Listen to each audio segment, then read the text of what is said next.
Oui, prends la parole de Dieu et détruis ça avec. Parce que plus l'ennemi va te retarder en arrière, tu ne vas pas entrer dans ta destinée. Et il sait que quand tu n'entres pas dans ta destinée, quand tu continues à entretenir l'esprit de peur, tu ne peux pas, tu vas aller en enfer. Peu importe si tu es sauvé, peu importe si tu as accepté le Seigneur Jésus-Christ. Pourquoi? Parce que c'est écrit. Et Dieu veille sur sa parole pour l'accomplir. Il dit ceci, mais il dit dans Apocalypse 21, 8, que mais pour les lâches sont les qui? Les peureux, les incrédules, les abominables, les meurtriers, les impudiques, les enchanteurs, les idolâtres et tous les menteurs. Leur part sera dans les temps de feu et de soufre, ce qui est la seconde mort. C'est pour dire quoi? Le fait seulement d'avoir peur, tu n'es pas différent de celui-là qui fait de l'idolâtrie. Tu n'es pas différent de celui-là qui est abominable. Tu n'es pas différent de celui-là qui tue. Donc, je vais t'exhorter, je t'exhorte maintenant que s'il te plaît, lève-toi. Si tu as perdu du temps, si tu as entretenu l'esprit de peur, lève-toi. Si tu es déprimé, lève-toi. Dis que ce n'est pas un esprit de peur que Dieu t'a donné,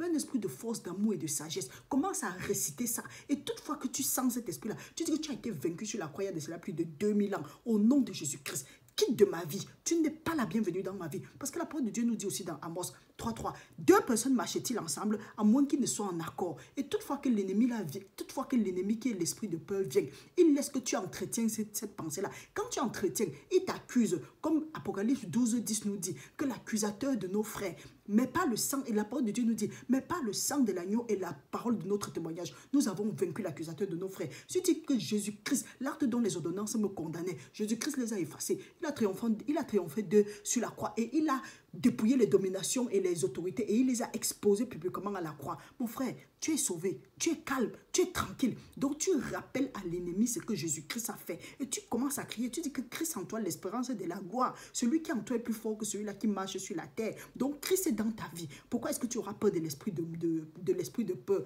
Oh, tu te lèves, tu commences à déclarer. Voilà une prière. Faisons une prière ensemble. Oh Seigneur, mon Dieu, mon roi, nous te remercions pour ce moment de partage. Nous te remercions, Seigneur, parce que nous sommes ici pour nous exhorter. Nous sommes ici pour nous réveiller, pour racheter le temps. Seigneur, mon Dieu, mon roi, tu as dit que là où 2 ou 3 personnes sont réunies en ton nom, tu es parmi eux.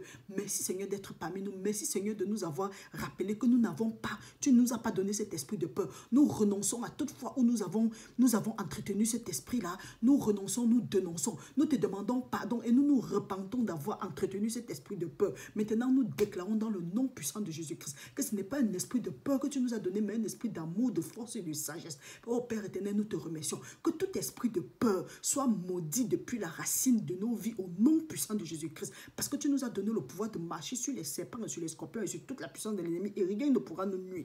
Quel que soit l'endroit où l'esprit de peur est en train d'être projeté dans ma vie, au nom de Jésus-Christ, il est écrit dans Isaïe 54, 17 que toute arme qui a été forgée contre moi va rester sans effet. Toute langue qui s'élève en Jésus contre moi, je les condamne. Que toute langue qui s'élève en Jésus contre moi, toute personne qui a prononcé des mauvaises paroles contre moi, je pardonne à ces gens-là et que les paroles qu'ils ont dit soient renversées et ne prennent jamais effet dans ma vie au nom puissant de Jésus-Christ. Peuple de Dieu, voilà comment tu dois prier. Tu pries tranquillement et tu restes tranquille, tu te couvres avec le sang de Jésus, tu te revêtis esprit, corps et âme des âmes spirituelles.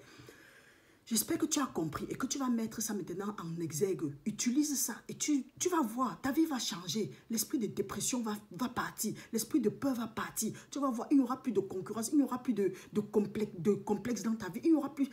Certaines choses que hier tu prenais ça à cœur. Tu vas t'en foutre de ça. Tout ce que tu vas vouloir maintenant, c'est seulement entrer dans ta destinée. Et quand tu es dans ta destinée, toi-même tu le sens. Tu fais. Ce que tu fais avec passion. Ah, que reste béni mon frère au nom de Jésus-Christ. Amen.